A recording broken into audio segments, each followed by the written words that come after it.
सगळ्यांना अभ्यास करायची सुरुवात ना. ओके, आपला हेतू काही नाही आहे की एकच हेतू आहे आपला की प्रत्येक मुलाने काय केलं पाहिजे, जनरल नॉलेजचा अभ्यास तुम्ही केला पाहिजे. तुम्ही सिलेबसचा अभ्यास रेग्युलर करता, अभ्यासक्रम तुम्ही रेग्युलर पाहता, पण जनरल नॉलेज देखील तुम्ही काय केलं पाहिजे, बघितलं पाहिजे. करायची सुरुवात. चला, आता आपला हा भाग दुसरा आहे. मी तुमच्या शाळेमध्ये दुसऱ्यांदा आलेलो आहे. 5वी ते 7वी पर्यंत आहे आपली शाळा. तो 5वी ते 7वीच्या गटासाठी पृथ्वीवर एकूण खंड किती आहेत? पृथ्वीवरती एकूण खंड किती आहेत? Very good. दुसऱ्या प्रश्नाचं देखील उत्तर तिनं बरोबर दिलेलं आहे. आणखी तिच्यासाठीच परत तिसरा प्रश्न आहे. भारताचा ध्वज हा किती रंगाचा आहे? भारताचा ध्वज, आपण जो आपला फ्लॅग असतो ना, तो किती रंगाचा आहे? झेंडा. किती रंगाचे? 4. कोण सांगेल आणखी? 3. ठीक आहे, ओके, काय अडचण नाही. तिसऱ्या लक्षात ठेवा, 3 उत्तर तिने बरोबर दिलेले आहे. चौथा प्रश्न आणखी आहे. जगातील सर्वात मोठा मासा कोणता? फिश. सगळ्यात मोठा मासा नाही. कोण सांगल? नाही, ज्याला येतं तिने हातवरती करायचं. मी विचारलं ना, सांगा कोण सांगतं तुमच्यापैकी? वेल. बरोबर, त्याला देवमासा आपण मराठीमध्ये म्हणतो. ठीक आहे. पुढला प्रश्न आहे.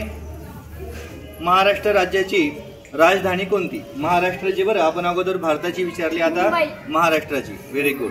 त्यानंतर आणखी आपला 7वा प्रश्न आहे.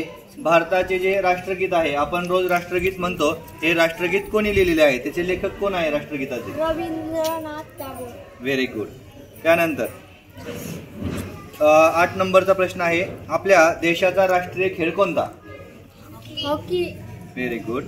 त्यानंतर वनस्पती अन्न तयार करण्याच्या प्रक्रियेला आपण काय म्हणतो? विज्ञानातला प्रश्न आहे, तुमच्या 6वी 7वीतला वर्गातला प्रश्न आहे. वनस्पती अन्न तयार करण्यासाठी ती करण्याची प्रक्रिया किंवा त्या प्रक्रियेला आपण काय म्हणतो? विज्ञानातला प्रश्न आहे. कोण सांगेल?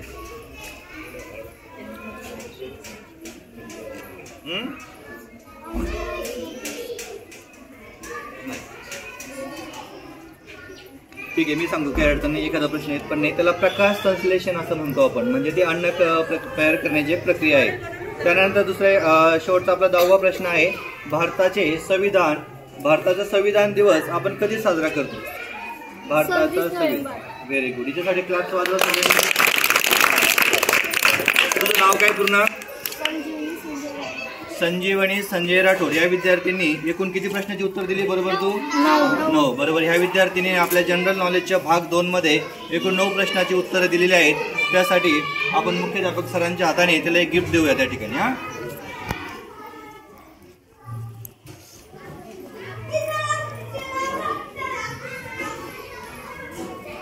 गिफ्ट आहे, छोटं असं गिफ्ट आहे, पॅड आणि